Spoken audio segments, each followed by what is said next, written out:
안녕하세요. 오늘도 들러주셔서 감사합니다. 새벽에 들려주는 옛 이야기 시작하겠습니다. 조선 말기 한 고을에 풍류를 즐기기로 소문난 영감 하나가 살고 있었다. 사람들은 그를 최대감이라 불렀고 겉으로는 시와 거문고를 즐기며 문인들과 어울리는 인물처럼 보였지만 속을 들여다보면 그 실상은 추악하고 음탕하기 그지없는 자였다. 글보다 술을 가까이 했고 경전보단 여인의 눈을 더 오래 바라보던 자였다. 굳이 몸 고생하며 관직을 탐하느니 그저 기생집 안주와 고운 손길이 100번 낫다며 대청에서 낮잠을 자고 밤엔 풍류로 세월을 보냈다. 부인 하나로는 성에 차지 않아 후처를 들였고 그것도 부족하다 하여 기방에서 첩을 얻었다. 그러던 어느 봄날 텐마루에서 담뱃대를 두드리던 최대감에게 하인이 다가와 귀를 붙였다. 대감마님, 새 여종 하나 들어왔사옵니다. 여종? 하인의 말끝에 묘한 여운이 스며 있었다. 예, 동네 머슴놈 말로는 얼굴이 곱디고 온 처자라고 하던디요. 최대감은 담뱃대를 입에 물던 손을 멈추고 슬쩍 고갯짓을 했다. 어디서 데려온 기집인가? 남원 쪽 양반댁에서 그 집이 망하고 종문서를 내놨답니다. 최대감의 눈꼬리가 희미하게 올라갔다. 양반집 계집이라. 그럼 겉모양새 하나는 낫겠군. 그는 입꼬리를 비틀며 중얼거렸다. 어디 한번 눈도장이나 찍어볼까? 마당을 거닐던 어느 오후 햇살을 등에 지고 한 여인이 조용히 마당을 건넜다.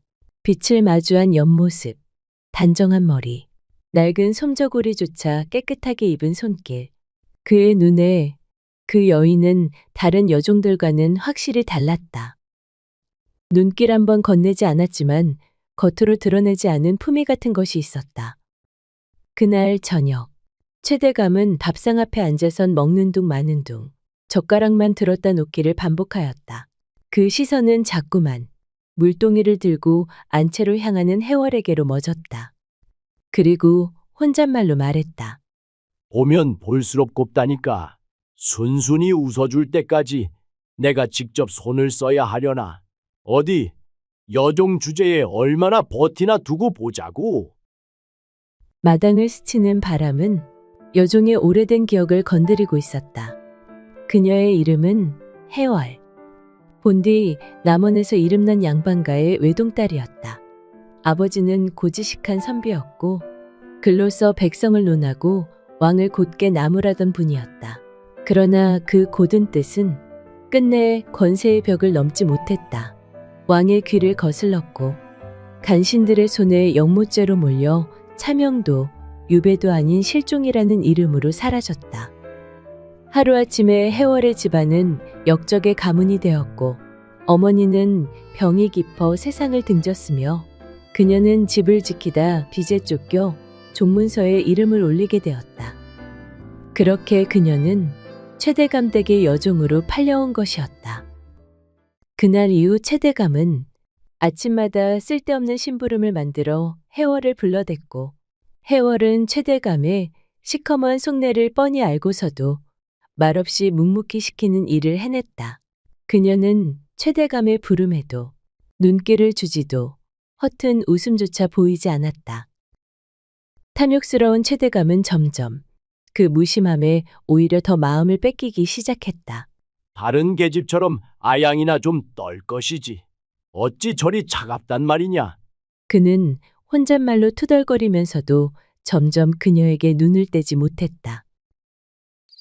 그러던 늦은 밤, 달빛이 길게 마당을 비추고 집안이 모두 잠든 시각.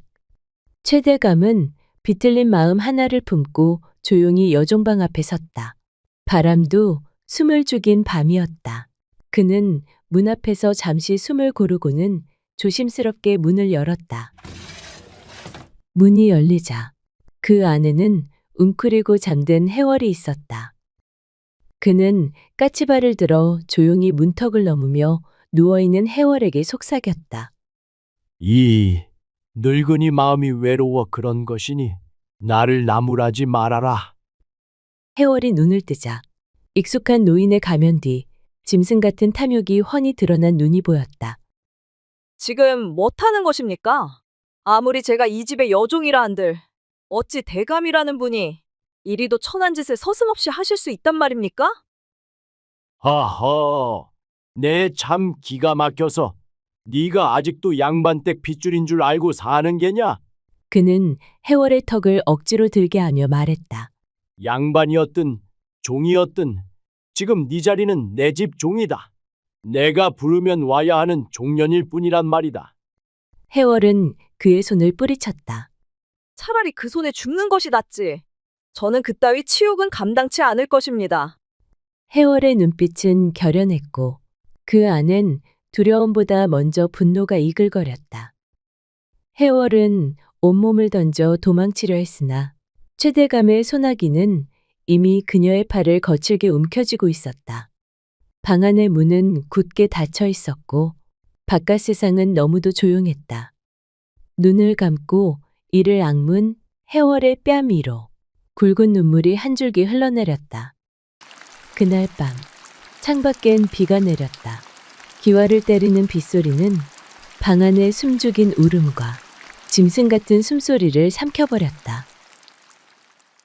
다음 날 새벽 최대감에게 짓밟힌 그날 밤 해월은 견딜 수 없는 수치와 절망에 사로잡혀 그 집을 뛰쳐나왔다. 말없이 치마자락을 꼭 쥔 채 해월은 짙은 어둠 속 산길을 무작정 올랐다. 외딴 절벽 끝 낭떠러지에 다다른 그녀는 안개 자욱한 절벽 아래를 말없이 내려다보았다. 이대로 뛰어내리면 고통도 기억도 모두 사라질 수 있을 것 같았다. 더럽혀진 이 몸 어찌 씻으리까? 모든 걸 다 잃었으니 사는 것이 죽는 것보다 못해. 한 발 내딛는 순간 누군가 뒤에서 그녀의 발을 덥석 붙잡았다. 이보시오. 해월이 화들짝 놀라 돌아보니 거기엔 헌 도포를 걸치고 집신을 질질 끌던 초췌한 선비 하나가 서 있었다. 지금 못하는 짓이오. 해월은 그제야 주저앉아 아이처럼 엉엉 울음을 터뜨렸다. 선비는 해월이 눈물을 그칠 때까지 옆에서 말없이 기다려 주었다. 그리곤 그녀는 그 선비에게 처음이자 마지막으로 자신의 이야기를 들려주었다. 저는 더럽혀졌습니다. 죽어 마땅한 몸이옵니다. 선비는 조용히 고개를 저었다. 선비는 주변을 둘러보다가 조심스럽게 물었다. 행여 돌아갈 데가 없으시다면 일단 제 집으로 몸부터 좀 숨기시지요. 해월이 놀란 눈으로 그를 바라봤다. 선비는 급히 손을 내저었다. 오해는 마시오. 사사로이 흑심은 없습니다. 다만 최대감이라는 작자가 한 짓을 듣고도 그 집으로 도로 보내는 건 사람이 할 짓은 아닌 듯 싶어 그러하오. 잠시 망설이던 해월은 더는 물러설 곳이 없다는 듯 고개를 끄덕였다. 선비는 해월에게 자신의 겉도포를 벗어주고 조용히 함께 산길을 걸어 내려갔다. 그날 이후 그녀는 그 선비의 집에 몸을 숨기게 되었다. 선비의 집은 마을 끝자락, 뒷산이 가깝고 앞으론 개울이 흐르는 외진 곳이었다. 낡고 작은 초가였지만 해월은 그곳에서 처음으로 마음을 놓고 잠을 잤다. 아무 걱정 마시오. 산 아래 누구도 여기까진 오지 않소. 해월을 구해준 이선비는 늦은 나이까지 홀로 지내며 산속 초가집에서 글 공부에만 몰두해온 사람이었다. 학식은 높되 벼슬엔 뜻이 없고 재물이나 세속에 욕심도 없는 자였다. 사람들은 그를 노총각 선비라 불렀고 그는 늘 조용히 책상 앞에 앉아 자기 길을 묵묵히 걸어가는 사람이었다. 그렇게 두 사람은 한 지붕 아래 각자의 자리에서 묵묵히 하루를 보냈다. 해월은 물 깃고 방을 쓸며 집안일을 했고 선비는 말없이 마당에 장작을 패고 책을 펼쳤다. 그 속에서 해월은 조금씩, 아주 조금씩 마음의 상처를 지워나가는 듯 했다. 그렇게 며칠이 지나고 몇 달이 지나고 해월은 종일 입맛을 잃었고 속이 메스꺼리는 증상이 이어졌다. 가슴이 뻐근하게 부어오르기 시작했고 낮은 열기와 함께 알 수 없는 현기증이 덮쳐왔다. 그녀는 장독대 옆에 쭈그려 앉아 토해냈다. 바로 그 순간 해월은 멍하니 자신의 배를 감쌌다. 설마 아닐 거야. 그럴 리가 없어. 바람에 창문이 덜컹였고 방 안은 침묵만이 흘렀다. 해월은 두 손으로 자신의 배를 감싸쥐곤 마치 벌레라도 기어다니는 것처럼 몸을 떨었다. 이 안에 저 흉악한 자의 피가 흐르고 있다니. 내가 어찌 이 아이를 낳을 수 있단 말이냐. 그 짐승 같은 자의 아이를 이 몸속에 품고 살아가야 할 바에 그냥 같이 죽는 게 나아. 해월은 이불 속에 얼굴을 묻고 소리 없이 울음을 토했다. 그러다 문득 배를 어루만지자 작은 움직임이 느껴졌다. 그 작은 움직임, 그 따뜻한 기척이 해월을 멈춰 세웠다. 해월은 마른 입술을 달싹이며 한참을 머뭇거리다 끝내 입을 열었다. 나으리, 그날 절 왜 구해주셨나이까? 선비는 잠시 말을 잇지 못하고 그녀를 바라보았다. 왜 그러시오? 무슨 일 있어? 그날 벼랑 끝에서 그냥 떨어져 죽어야 했나 봅니다. 저 쇠들감의 아이를 가졌습니다. 해월의 말에 선비는 놀라 두 눈을 부릅뜨며 숨을 삼켰다. 입술이 말라붙은 듯 당장 아무 말도 하지 못했다. 등불 아래 해월의 고개는 점점 더 낮아졌고 마른 입술 사이로 억눌린 한숨이 새어나왔다. 이제라도 제게 등을 돌리셔도 좋습니다. 비웃으셔도 괜찮고 내쫓으셔도 괜찮습니다. 해월은 떨리는 손으로 배를 감쌌다. 그러나 그때 선비는 천천히 숨을 고르더니 말없이 그녀에게로 다가와 조심스레 등을 감쌌다. 그의 손길은 따뜻했고 조용했다. 당신과 이 아이는 죄가 없소. 죄를 지은 자는 오직 그자 하나뿐이오. 감히 청하건대 그대가 허락해준다면 이 아이의 아비가 되고 싶소이다. 그대와 이 아이, 더는 세상에 홀로 남지 않게 내가 곁에서 지켜주게 해주시오. 해월은 그대로 선비의 품에 무너졌다. 처음으로 사람 품에서 흐느껴 울었다. 그녀는 더 이상 말하지 않았다. 말 대신 가슴속 깊은 응어리를 눈물로 쏟아냈다. 그리하여 선비와 해월은 조촐하게 둘만의 혼례를 올리고 부부의 연을 맺었다. 바람결이 따뜻해질 무렵 해월의 몸은 점점 무거워졌다. 그리고 어느 봄날 새벽 바람에 떨던 촛불 하나 아래 해월은 조용히 아이를 품에 안았다. 처음 울음을 터뜨리는 작은 생명. 해월은 떨리는 손으로 아기를 감싸며 소리 없이 눈물을 흘렸다. 미안하다, 아가야. 죄가 없는 너를 이토록 미워했다니. 선비는 그녀 곁에서 말없이 솥에 물을 올리고 방에 불을 지폈다.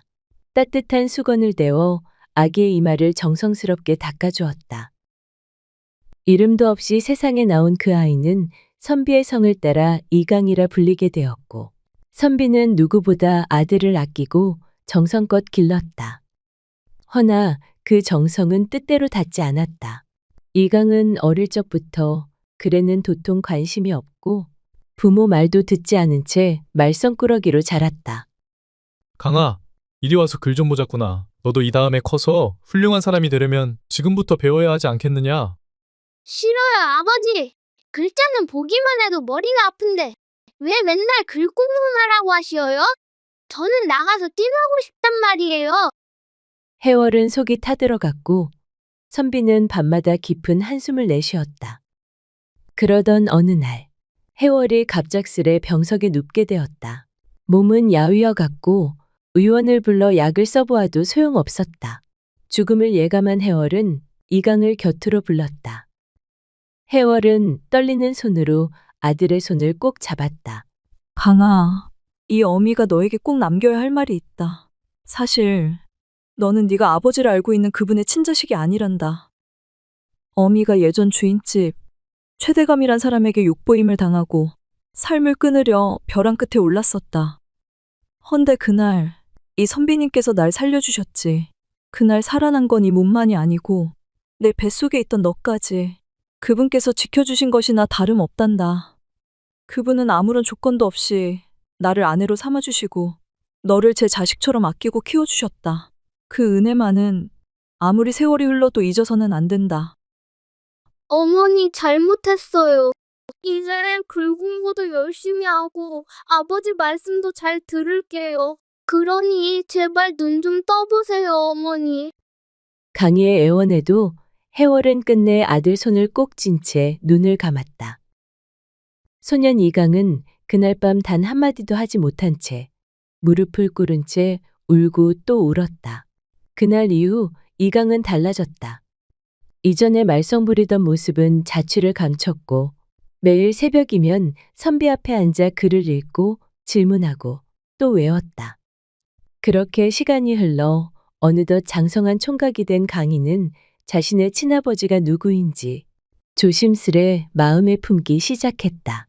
어머니를 지독히 괴롭혔던 최대감을 생각하면 속이 끓고 피가 거꾸로 솟는 듯 했으나 한편으로는 자신을 이 땅에 낳게 한 자가 누구인지 알고 싶은 마음도 조금씩 커져갔다.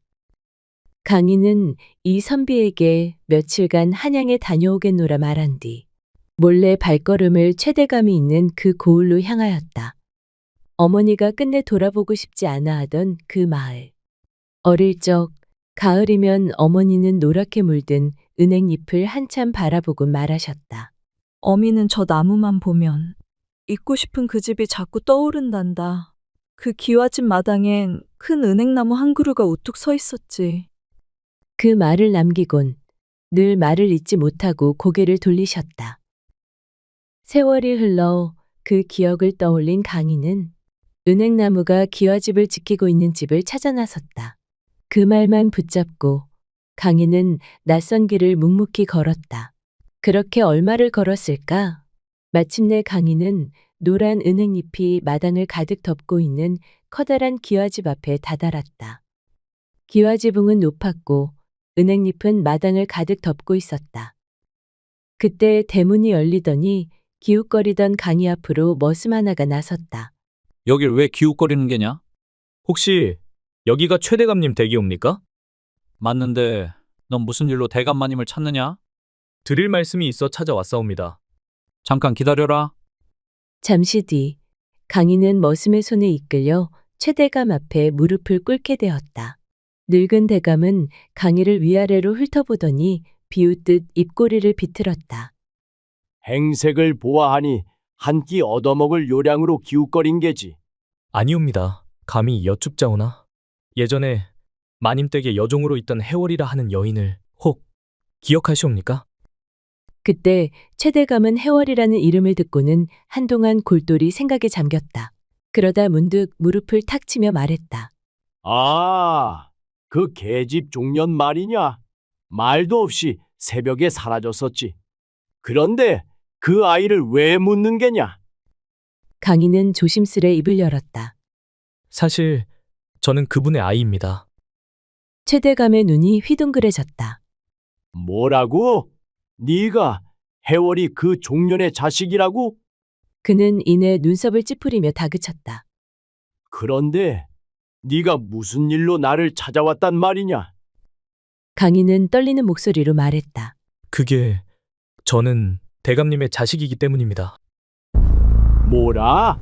강희의 말을 들은 최대감은 얼굴이 붉게 달아오르더니 황급히 마당에 놓인 물량동이를 들어 강희에게 그대로 끼얹었다.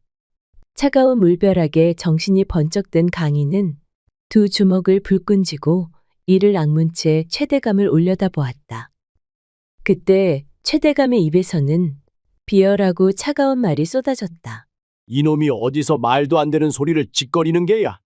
네 놈이 여기 기웃거린 건 겨우 몇 푼 뜯어가려는 심산이었겠지. 애끼 이놈, 당장 썩 물러가지 못할까?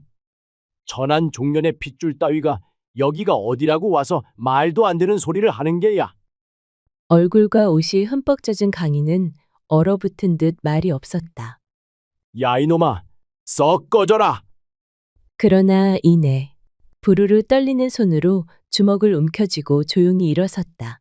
그토록 어머니를 괴롭히고 자신을 세상에 태어나게 한 자가 이토록 비열하고 교활한 자라는 것을 뼈저리게 깨달았다. 이런 자를 아버지라 생각하고 찾아온 내가 바보였다. 강인은 이를 악물었다. 속이 뒤틀릴 만큼 분했다. 겨우 한 조각의 정이라도 있을까 기대했던 어리석은 마음이 부끄러웠다. 돌아서 걷는 강희의 뒷모습은 그 어느 때보다도 무겁고 단단해져 있었다. 강희는 젖은 옷을 입은 채 그 마을을 벗어났다. 아버지라는 자는 차마 입에 담기조차 부끄러운 자였고 자신이 어리석었음을 깨닫는 데엔 하루면 충분했다. 진정한 아버지란 피를 나눈 자가 아니라 마음을 나눈이라는 걸 알게 된 순간이었다. 며칠 뒤 산골 초가집으로 돌아온 강희는 말없이 선비 앞에 엎드렸다. 다녀왔습니다, 아버지. 선비는 조용히 차를 따르며 물었다. 그자가 너를 알아보았느냐? 강희는 손에 쥐고 있던 찻잔을 놓고 놀란 눈으로 선비를 바라보았다. 제가 그자를 만나러 갔다는 걸 어떻게 아셨습니까? 선비는 고요히 미소를 지었다. 굳이 말하지 않아도 언젠가는 네가 찾아갈 줄 알고 있었다. 사람이 피를 지닌 인연을 등지는 건 쉽지 않으니까. 강희는 고개를 숙였다. 헛된 짓이었습니다. 피를 나눈 것만으론 아버지가 되지 않는다는 걸 뼈저리게 깨달았습니다. 그래도 잘 다녀왔느니라. 그걸 깨달았다는 것만으로도 넌 이미 어른이 된 거다. 선비는 축 처진 강희의 어깨를 토닥여 주었다. 그날 이후 그는 선비의 길을 따르기로 마음을 굳혔고 학문에 매진하던 강희는 마침내 과거 시험을 치르기 위해 한양으로 길을 떠났다. 눈 내리는 겨울, 쌀이 눈 맞으며 시험장에 들어선 강희는 수많은 이들과 나란히 서서 운명을 써내려 갔다. 그리고 마침내 홍패에 적힌 이름 이강. 그는 과거 시험에 당당히 급제하였다. 과거에 급제한 강희는 조정의 명을 받아 각지의 고을을 돌며 수령 역할을 하게 되었다. 젊은 나이였지만 백성의 고통을 귀담아 듣고 억울한 일을 제때 바로잡는 그를 백성들은 푸른 옷 입은 현감이라 불렀다. 그렇게 몇 해를 지나 강희는 낯익은 이름의 한 고을로 부임하게 되었다. 그곳은 자신을 매정하게 버렸던 최대감이 있는 바로 그곳이었다.